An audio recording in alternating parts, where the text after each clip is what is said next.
Hola, ¿qué tal? Queridas amigas, amigos de la revista Peninsular, nos encontramos una vez más en su programa preferido, Tiempo de Mujeres, donde entrevistamos a mujeres destacadas de nuestro ámbito, tanto local como nacional, mujeres que han roto el techo de cristal, mujeres que se han enfrentado a retos, obstáculos y, ¿por qué no?, a diversas dificultades que finalmente las vuelve resilientes, empoderadas, exitosas y pues van incursionando cada vez más en nuevos espacios.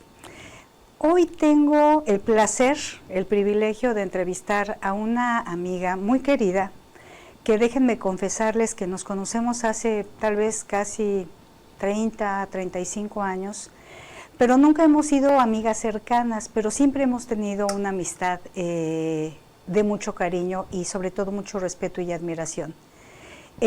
Ella es una persona muy conocida en nuestro medio, en el medio de la comunicación. Ella es de origen fotógrafa, pero es fotógrafa, antropóloga, periodista, comunicóloga, restauradora.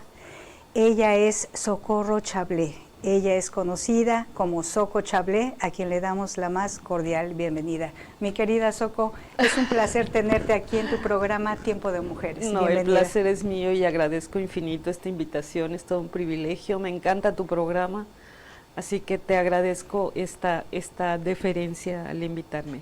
Pues al contrario, estamos ahora sí que de fiesta, porque de verdad es una persona a la que admiro y aprecio mucho. Además somos contemporáneas y generalmente cuando nos encontramos de vez en cuando, pues compartimos muchos códigos de la época, del feminismo, de la vida, de los retos, y pues no podíamos dejar de hablar con ella para que sea pues parte de esta historia de Tiempo de Mujeres.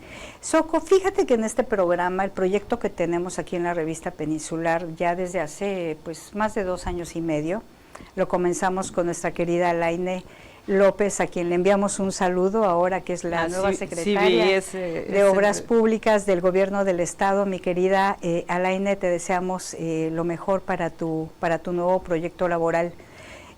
Comenzamos con ella con el proyecto de dar a conocer la trayectoria de mujeres destacadas de nuestro medio que pues han hecho la diferencia, que han logrado llegar a ciertos puntos de éxito.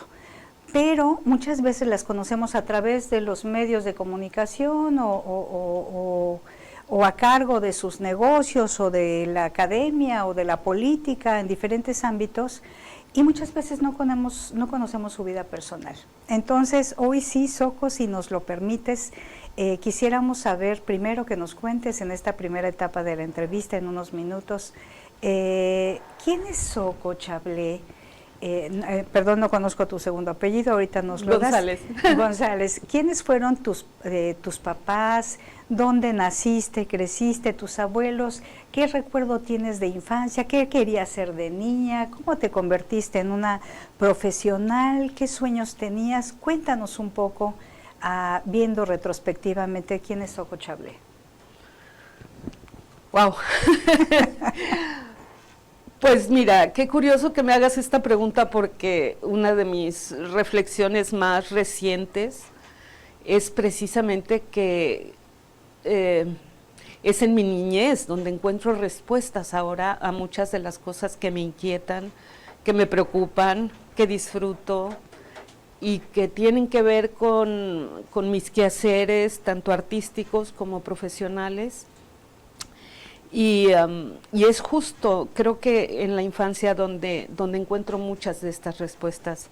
Mi padre nació en Ciudad del Carmen, mi madre nació en San Miguel Allende, Guanajuato, pero los dos por circunstancias llegaron a vivir a la Ciudad de México y ahí nacimos 3 de mis hermanos y una nació aquí en Yucatán. Yo llegué muy chica, por eso es que me considero en muy buena parte yucateca, pero en realidad no nací aquí. No necesité nacer aquí para sentirme además yucateca. Bueno, ¿no? Los yucatecos, como los mexicanos, nacemos donde se nos da la gana, sí. ¿no? Pero somos yucatecos. Estoy de acuerdo. Y bueno, tuve padres sui generis. Para empezar, se casaron muy jóvenes. Mi mamá tenía 16 años cuando se casó, me tuvo a los 17. Yo siempre le digo que conmigo continuó jugando a las muñecas. Pues sí. Y esto tuvo su parte positiva porque un poco por la inexperiencia, por la edad, etcétera, yo crecí en un ambiente muy libre. No crecí con una madre aprensiva, cuidándome al extremo, limitándome, sino todo lo contrario, ¿no? Yo a muy corta edad, 5 años, 6 años, me dejaban salir a jugar en una unidad habitacional de no menos 15 edificios, ¿no? Mi juego favorito era subirme a la azotea y brincar de techo en techo, de edificio en edificio. No. Sí, hasta que algún día, ahí sí, mi mamá bajó a buscarme y de pronto le pareció que algo volaba arriba, subió y era su hija, ¿no? Y lo que voló fue la chancleta voladora, sí, supongo. Sí, no, hasta ahí llegué porque ya luego sí hubo limitaciones. Pero sí, recuerdo haber tenido una infancia muy feliz, sí, de mucha libertad, obviamente era inquieta, ¿no? Siempre decía que era una niña traviesa, pero no, yo creo que realmente era una niña inquieta. Me gustaba mucho explorar desde muy pequeña, irme a lugares, hasta el basurero de la unidad habitacional. Iba a averiguar qué pasaba ahí, qué tiraban, quién iba a buscar eso, dónde se tiraba. Entonces, desde muy pequeña sí me recuerdo como todo el tiempo explorando, ¿no? Y como estaba sola, porque me dejaban libre y yo podía salir y andar por ahí, por la unidad habitacional, pues esto se podía prestar y dar a eso, ¿no? Mi padre era un catedrático de la UNAM, que además estuvo como muy vinculado al movimiento del 68, y yo tenía una relación muy estrecha con mi padre, y él me llevaba a la universidad a dar clases. Entonces él se metía a sus salones y me dejaba en la cafetería, a veces encargada con el personal de la cafetería o con sus alumnos, o con algunos de los alumnos, y ahí me dejaba hasta que él terminaba y me iba a buscar, y yo fascinada. Entonces estuve muy cercana a él, y aunque era muy pequeña también percibía cosas, escuchaba cosas, y a mi edad trataba de entenderlas de algún modo, y las que no entendía pues simplemente sabía que existían. Entonces desde muy pequeña creo que también fui muy consciente de algunas cosas, y una de ellas fue justo el movimiento del 68. Cuando sucede lo de Tlatelolco, mi padre decidió ir a la unidad habitacional de Tlatelolco, donde había sido la matanza de los estudiantes. No era tu unidad de vivienda, No, nosotros no Okay. vivíamos en Tlatelolco, vivíamos en la Jardín Balbuena, y mi papá tenía la inquietud de gente que él conocía, que hubiera pues estado entre la gente que habían asesinado, ¿no? Y no tenían con quién dejarme. Entonces mi padre, mi madre deciden ir, pues prácticamente como en la madrugada, casi mañana. Dios. Y pues yo estaba con ellos, obviamente. Todavía había balazos, todavía estaba ahí la ropa tirada, los zapatos, la sangre. Yo tengo como una percepción respecto a la sangre muy desagradable. Cuando huelo sangre siempre me remite a esos momentos. Y recuerdo que mis padres corrían por donde podían, tocando en los edificios y en las casas donde vivía la gente que mi padre conocía. Pero en algún momento se seguían escuchando los balazos, y a mi papá le preocupó pues que yo estuviera en riesgo, y volvimos a salir. Y justo cuando salimos, el ejército vuelve a cerrar el cerco, y ya no entraba ni salía nadie, y nosotros habíamos alcanzado a salir, ¿no?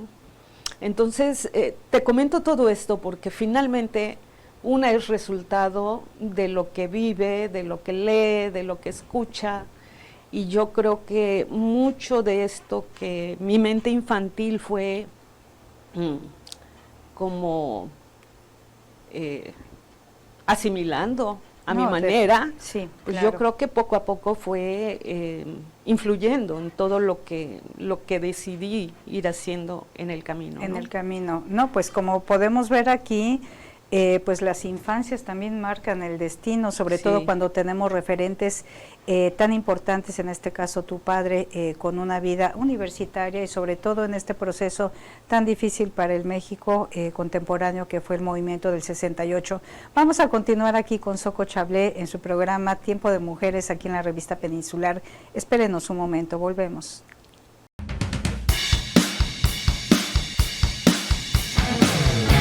Estamos de vuelta una vez más aquí en su programa Tiempo de Mujeres con don José Moguel en los controles, que vamos a volver a insistir para entrevistarlo, para ver, Soco, mi querido don José se ha negado a una entrevista con un caballero aquí en Tiempo de Mujeres para ver cómo pues la presencia de 80 invitadas que ya han pasado por aquí, afortunadamente, imagínate que no ha escuchado este hombre. Por supuesto. Entonces yo supongo que ya le deconstruimos algo de la masculinidad, pero no quiere evidenciarla, así es que ahorita vamos a tratar de convencerlo, espérenos, en algún momento lo lograremos. Mi querida Soco, la historia que nos cuentas es un gran referente pues para las mujeres de nuestra época. Nosotras nacimos en los 60, somos del llamado grupo Baby Boomer, fumadoras, hippies, que rompimos con esa gran tradición de las mujeres, pero aquí es obviamente la influencia de unos padres jóvenes que tuvieron, bueno, desde el momento en que tu padre era un profesor universitario, obviamente tu camino pues se abría una transformación de los tradicionales roles de género. Soco, más adelante de esta niñez, ¿qué querías ser de niña? ¿Y cómo llegaste? ¿Qué estudios tuviste? Y más adelante, ¿cómo llegas a enamorarte en esta parte artística de la fotografía, del periodismo, del fotoreportaje, no sé cómo se llama, ahorita nos lo explicarás? Soco tiene una gran trayectoria en medios de comunicación impresa como fotógrafa. Y posteriormente, como si fuera poco, se dedicó a estudiar restauración, así es que tiene además la experiencia de restauración, a diferencia de los monumentos o de zonas arqueológicas, es la restauración de documentos, libros antiguos, etcétera. Soco, ¿dónde, bueno, obviamente pues toda esta influencia familiar que comentas de tus padres, particularmente de tu padre, y el referente que nos haces a la Jardín Balbuena, donde estaban mis abuelitos. Sí, es parte de mi historia, la Jardín Balbuena y el parque. ¿Cómo llegas a enamorarte de este arte, de este oficio, de esta carrera? Mira, realmente una de las cosas que yo quería ser cuando creciera era ser fotógrafa, pero era algo así como, no sé, realmente quería hacerlo, pero no sentía yo que realmente me esforzara por ello, ¿no? Por lo menos no en mi infancia, pero sí estaba ahí siempre esta historia de ser fotógrafa, ¿no? En realidad, un poco las preocupaciones en mi adolescencia tenían que ver más con los movimientos sociales, tenían que ver más con la desigualdad. Tenía ahí desde los 14, 15 años ya me preocupaban algunas cosas, y tuve a una persona muy cercana, una prima, que había estudiado trabajo social. Yo ya vivía aquí en Yucatán, yo llegué aquí a Yucatán a los 9 años, tenía esa edad cuando mis papás llegaron a vivir aquí, y esta prima vivía en México y me platicaba mucho de lo que ella hacía y me encantaba. Entonces, al final, pues terminé convenciendo a mis padres de dejarme ir a estudiar trabajo social a México, porque en ese entonces la carrera no existía aquí, no se sabía ni qué era, y decidí irme a México a estudiar la carrera de trabajo social. Creo que fue algo que me tocó el corazón en más de un sentido. la mayor parte de las experiencias que tuve que realmente me simbraron tenían que ver con el área psiquiátrica y con el área penitenciaria. Entonces, tanto mi tesis, mi servicio social, mis prácticas estaban vinculadas al área penitenciaria y al área psiquiátrica. Así que cuando yo termino la carrera y regreso a Mérida, pues fui tocando puertas, no conocía yo a nadie, no había nadie que me echara la mano, entonces lo que hice fue agarrar mi tesis y tocar puertas. Y una de las que toqué y me fue muy bien, pues fue la del psiquiátrico, cuando Gaspar Baquedano era el director. Y en ese entonces, cuando pues le presenté mi tesis se titulaba algo así como Muestra evaluativa de trabajo social con pacientes esquizofrénicos, paranoides, homicidas. Dios. Le impactó mucho y me dijo, mira, yo no tengo recursos para contratarte ahora, pero aquí en el psiquiátrico, pero necesito a alguien en mi equipo de trabajo en la universidad. En la Facultad de Medicina había un programa que se llamaba Programa de Salud Universitario, y que era trabajar con estudiantes de medicina desde el principio, porque se estaba detectando que desertaban en segundo o tercer año de la carrera, y en muchos casos había suicidios de los estudiantes. Entonces, este programa de salud universitario trataba como de trabajar desde el principio con estudiantes de medicina para sensibilizarlos sobre lo que era el tema de la carrera, pero también como un poco indagar casi a manera de terapia, por decirlo así, grupal, porque siempre armábamos grupos, de qué pasaba ahí con ellos y de qué los había incentivado a estudiar, a elegir la carrera. Y se detectó que muchos de ellos, la mayor parte, estaban estudiando presionados porque el abuelo, el papá y toda una generación eran médicos. Y se esperaba lo mismo de ellos.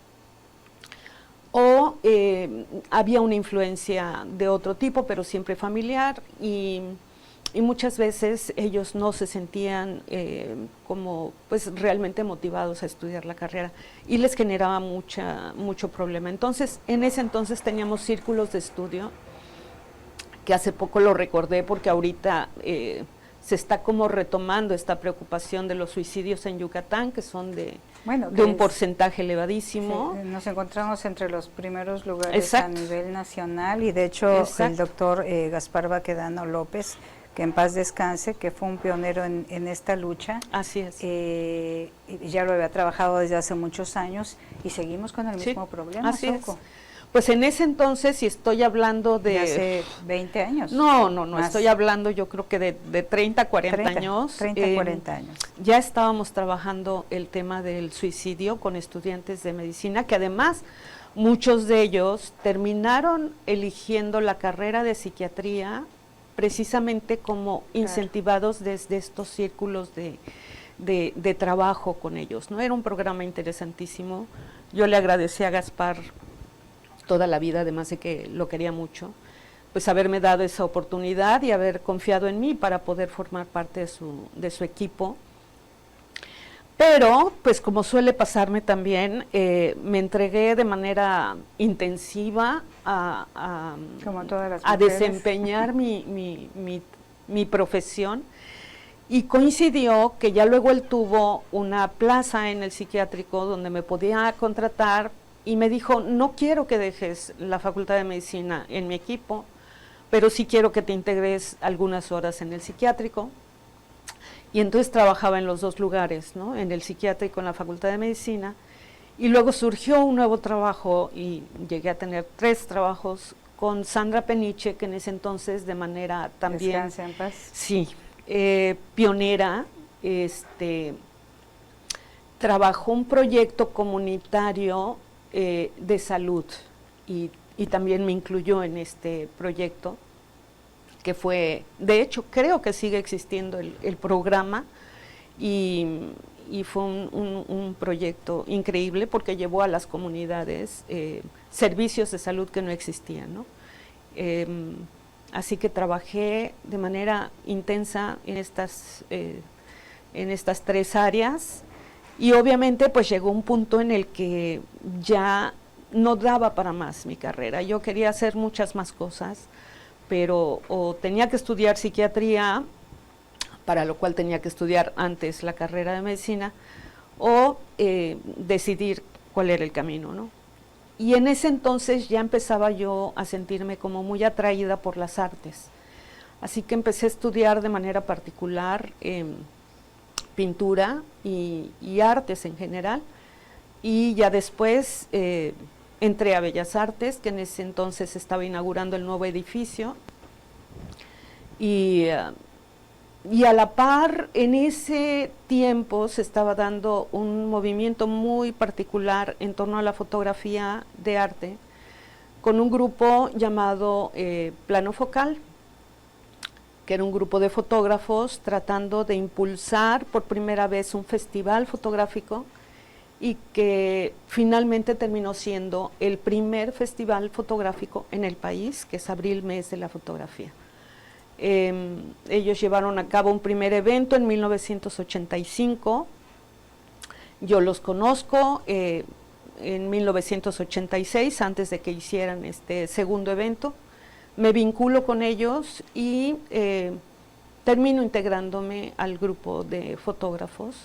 Y pues ya de manera profesional, sí, ¿no? artística. En Artística. ese entonces un poco como mi interés tenía ya más que ver con el arte, ¿no? Yo quería dedicarme al arte, inicialmente quería ser escultora,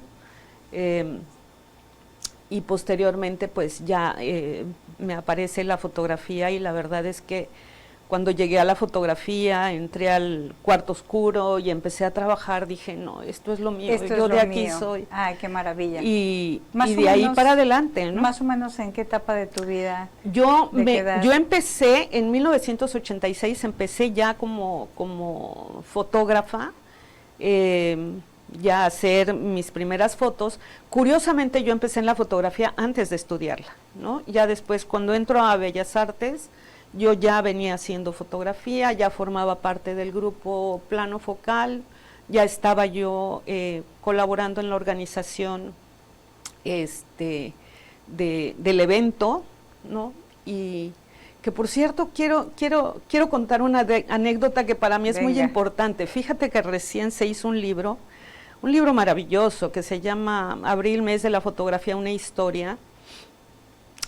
Y curiosamente ahí aparece una entrevista en donde habla en primera persona y donde me parece que por alguna razón que todavía no me explico y que no he podido hablar con los autores del libro, aparece ahí una historia que yo no dije, pero además ahí dice que yo la dije, ¿no?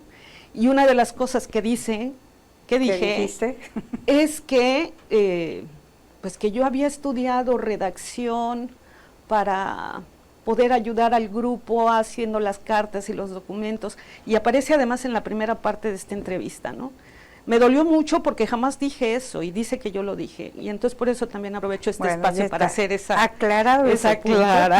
aclaración, porque efectivamente, claro que colaboraba con ellos, pues difícilmente ellos tenían como esta facilidad de hacer los documentos para pedir galerías o para solicitar apoyos, ¿no? Y obviamente que me ofrecí para apoyar en eso, pero yo estaba en mi papel de fotógrafa. Y claro, era mujer, fui la única mujer del grupo en sus inicios. Se me facilitaban estas cosas, pues a mí no me costaba absolutamente nada también apoyar en ello, ¿no? Pero de ahí a que no, era casi como la secretaria y no servía el café, pues eso tampoco, ¿no? Y eso sí me disgustó mucho. Pero bueno, mi incursión en este grupo fue todo un reto, pues, era un grupo de puros hombres, entonces creo que en ese momento es que yo empiezo a percibir como las diferencias para las mujeres al tratar de incorporarnos siempre a agrupaciones masculinas o a proyectos masculinos, ¿no? Y en ese entonces fue un poco complicado, porque además sí, algunos de los fotógrafos que integraban este grupo, pues no estaban como muy convencidos ni muy abiertos a aceptarme como una integrante en el grupo, ¿no? Claro, una igual, una colega. Entonces fue difícil, fue complicado, pero Finalmente pues quedé ahí, creo que fue en el 87 donde ya me aceptan como integrante, a pesar de que yo desde el 86 colaborara con ellos y los apoyara. Y entonces todo ese trayecto de algunos años, y por eso lo menciono, para mí era aprendizaje en torno a lo que tanto me inquietaba dentro de las artes. Para entonces yo ya había decidido renunciar a mi carrera y ya me dedicaba específicamente a estudiar artes plásticas en ese entonces, en Bellas Artes, y pues a trabajar con el proyecto Abril, Mes de la Fotografía con el grupo, ¿no? No percibíamos ningún salario, trabajábamos casi todo el año de manera gratuita organizando este evento, entonces era complicado combinar algunas cosas.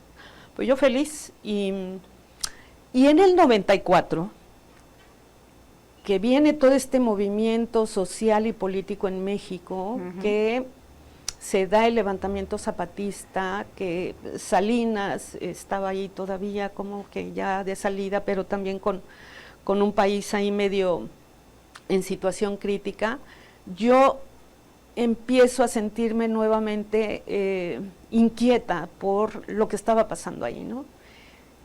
Y me pareció que el periodismo, el fotoperiodismo, podía ser una opción para vivirlo de cerca y tratar de entender qué pasaba. Y entonces fui, toqué las puertas de un periódico y me las abrieron, me dijeron empiezas desde el día de mañana, y entonces ahí empieza una nueva faceta en mi vida que fue el fotoperiodismo. Y que además te lanzó en el medio local como una persona muy conocida. Se trata del medio de comunicación impresa Por Esto, es empresa hermana de alguna forma de la revista Peninsular, y a partir de ahí conocimos tu trabajo, Soco. Has desarrollado, si ustedes se van a la hemeroteca van a encontrar una gran trayectoria fotográfica a través del trabajo de Soco Chablé, donde pues no se te escapó un tema. No se te escapó un tema, hiciste una gran labor ahí. ¿Cuántos años en el Por Esto? Pues mira, lo que pasa es que inicialmente incursiono en el fotoperiodismo, no sin un poco de temor, porque yo no había estudiado periodismo, prácticamente yo empecé a hacerme dentro del fotoperiodismo a la par que entré a trabajar ahí, ¿no? Y eso siempre lo agradeceré, y se lo agradeceré a Mario Renato, que me dio esa confianza y me dio su apoyo para poder desempeñarme ahí y aprender, ¿no? Incluso para cuando surgió el movimiento zapatista, no se pensó en integrarme al equipo que se estaba planeando enviar a Chiapas, ¿no? Se les preguntó a todos los fotógrafos quién estaba interesado en ir, menos a mí. Y cuando fui a preguntarle a don Mario qué pasaba con eso, me dijo, pues es el jefe de fotógrafos el que está decidiendo. Le dije, bueno, pues tú eres el director, le dije, y me parece que cuando menos podrían haberme preguntado. Y fue realmente todo un conflicto, pero al final terminé yendo como enviada especial 3 meses a cubrir el levantamiento zapatista, Uy, ¿no? Sí. Entonces esa también fue como otra experiencia que me daba ánimo a trabajar aspectos que no estaban considerados, como era el periodismo escrito. Ya estando allá, no teníamos reporteros con nosotras, entonces había como la necesidad de pronto no solo de tomar fotos, sino de cubrir información. Claro, claro. Así que ahí creo que empecé a hacer como mis pininos dentro del periodismo escrito, que retomé hasta finales de los 90. Entonces, respondiendo a tu pregunta de cuánto tiempo estuve, muchos años, porque solo como fotoperiodista estuve hasta los 2000, pasados los 2000. Y ya andaba yo como muy inquieta en el periodismo escrito, pero además con esta fortuna de encontrarme con un equipo de periodistas que iban por las diferentes provincias del país capacitando e incentivando a las mujeres para hacer periodismo feminista, ¿no? Sí, que ese es ya Espérame tantito, porque ese ya es otro tema bien importante, porque precisamente en esta área Xoco Chablé es una de las pioneras en una época donde las mujeres todavía pues no participaban en este tipo de actividad. Está buenísima esta charla, quédense con nosotras aquí en Tiempo de Mujeres. Estamos con Socorro Chablé, fotógrafa, artista, periodista, activista, feminista. También es orfebre. Ahorita le vamos a preguntar por otra de sus actividades. Volvemos en un momento, quédense con nosotras.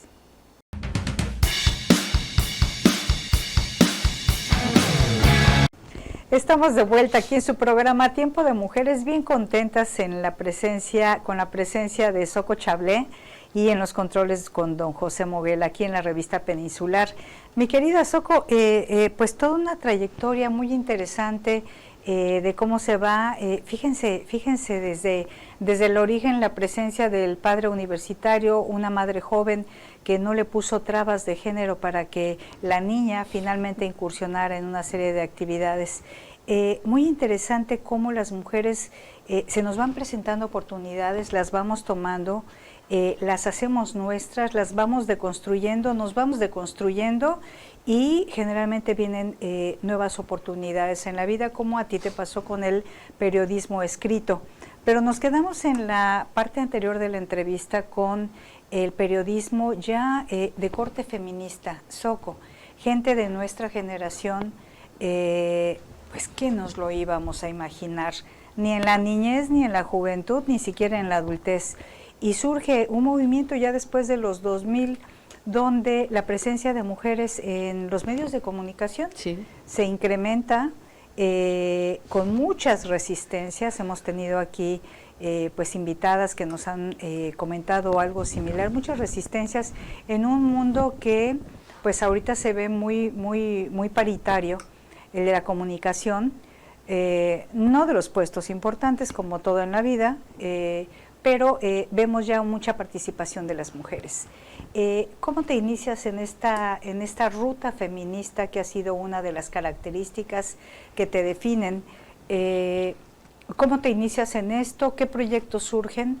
¿Y cómo has llegado aquí hasta ahora? Y lo más importante, Xoco, ¿qué proyectos tenemos a futuro? Pues mira, fueron fundamentalmente dos circunstancias las que me llevaron como a elegir el periodismo feminista y incorporar diversas secciones dentro del propio periódico donde ya había yo trabajado como fotoperiodista.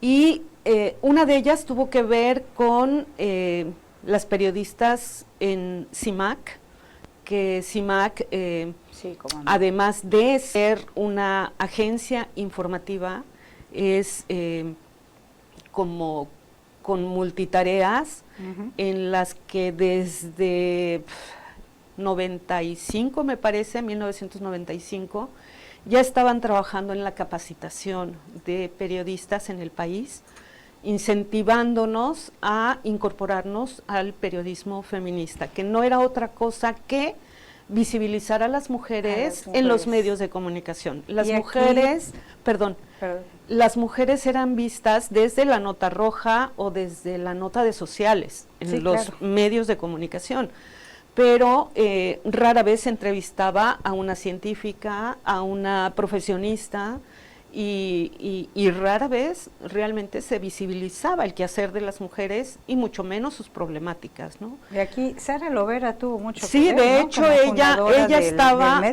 estaba al frente de CIMAC cuando se inicia un poco esta tarea. Una gran luchadora en el ámbito periodístico a favor de las mujeres. Y bueno, obviamente que llegaron a Yucatán, yo no perdí esta oportunidad de ir a las capacitaciones.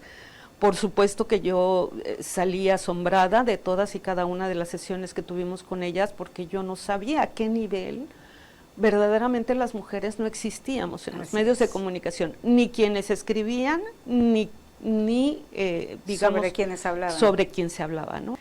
Fui a ver al director del periódico y le dije, quiero tu permiso para crear una sección sobre mujeres. Y me dijo, ¿lo tienes? ¿Cuándo comienzas? Le dije, pues ya. me pongo a escribir ya, perfecto. Quiero un artículo semanal, me dijo. Y yo, ok. Y el primer artículo que hice fue dedicado a Elvia Carrillo Puerto. Y hago una reseña de este primer libro. A un costado, en una columna, hablo un poco de esta experiencia que había vivido de llegar al libro, de lo que ahí leí, y mientras lo escribía, entrevisté a muchísimas mujeres para saber si sabían sobre Elvia. No hay una sola a la que yo haya entrevistado, con la que yo hubiera hablado, que supieran de quién estaba hablando cuando les decía Elvia Carrillo Puerto. Yo no lo podía creer. Entonces, un poco la idea de entrar ya al periodismo feminista, desde ese entonces, estoy hablando de que mi primer artículo fue en 2003, en una sección que en ese entonces titulé como Luna Nueva. No? Y pues a raíz de eso dije, bueno, pues vamos a trabajar en todas las mujeres que además en Yucatán circulan haciendo una cantidad de cosas tan valiosas.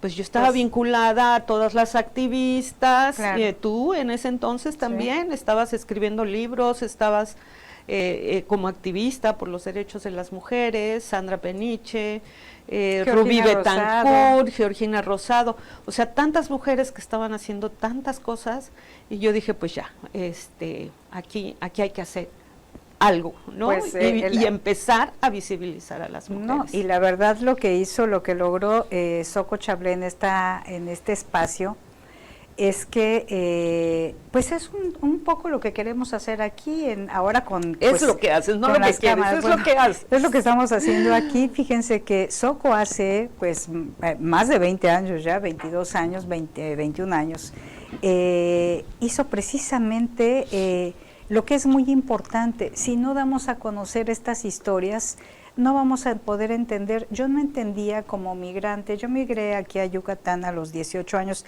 me da pena decirlo porque mucha gente me considera yucateca, soy yucateca, pero si algo me sorprendió de Yucatán fue el poder de las mujeres. O sea, por un lado había mucha violencia, pero por otro lado había mucha centralización de poder matriarcal, ¿no? Y yo decía, lo hablaba con expertas en aquella época y me decían, busquen la historia, hasta que llegué a Rita Cetina, pero esa es otra historia. Pero el inicio de todo es Rita Cetina y se culmina con Elvia Carrillo Puerto. Claro. Pero déjenme decirles que si tienen la oportunidad, váyanse a la hemeroteca, porque toda esta sección de Xoco. ¿No has pensado en rescatar todo y publicarlo como libro? Sí, sí lo he pensado, sí lo he pensado, me falta aplicarme, ahorita estoy trabajando en otro libro. Yo te voy a perseguir, porque pero queremos hacer lo mismo con este espacio, ¿no? Genial. Pues dar a conocer todas estas historias maravillosas de las mujeres que hicieron la diferencia. Xoco, yo estoy encantada con la charla, esta es la primera, espero que vengas más seguido. Xoco, que nos hayas aceptado esta entrevista, estoy segura que les va a encantar a ustedes. Hagan sus comentarios, pues comuníquenlo con las personas que quieran. Querida Xoco, ¿algo que quieras agregar antes de cerrar? Pues mi gratitud contigo en más de un sentido, por lo que has hecho, por tu trayectoria, por estar aquí sentadas juntas compartiendo un poco estas experiencias de las que hemos sido copartícipes, y también felicitarte por este espacio que de verdad que siempre hacen falta, y saberlos ahí es increíble. Yo he escuchado muchas de las mujeres a las que has entrevistado y es increíble saber que se puede tener un espacio donde se pueda hablar abiertamente de mujer a mujer, y claro, con un auditorio amplio y mixto, pero sí tener esta posibilidad de saber que existe. No, pues, y muchas gracias a ti. No, muchas gracias. Vas a tener que platicarnos también más adelante porque hay otras facetas. Ya no te preguntamos sobre la joyería que haces, sobre los nuevos proyectos de trabajo, pero ya nos lo platicarás en la próxima. Te agradecemos mucho, mi querida Xoco, y pues ya ven, es un hilo que se va construyendo a través de una red sorora de acompañamiento entre mujeres para dar a conocer pues lo que ha costado mucho trabajo y que estuvo mucho tiempo invisible. No se trata de otra cosa más que pues rescatar el valor que todas las ancestras y nuestras colegas actuales, tengamos diferencias o no, tenemos que reconocernos el valor de pues todo lo que se ha trabajado. Mi querida Soko, muchísimas gracias. Gracias a ti. Un súper placer. Gracias. Y los esperamos la próxima semana con una invitada más aquí en Tiempo de Mujeres. Agradecemos a don José Moguel en los controles y a la revista Peninsular, a su director Rodrigo Menéndez por este espacio. Nos vemos la próxima semana. Soy Gina Villagómez. Pásenla bonito. Un abrazo.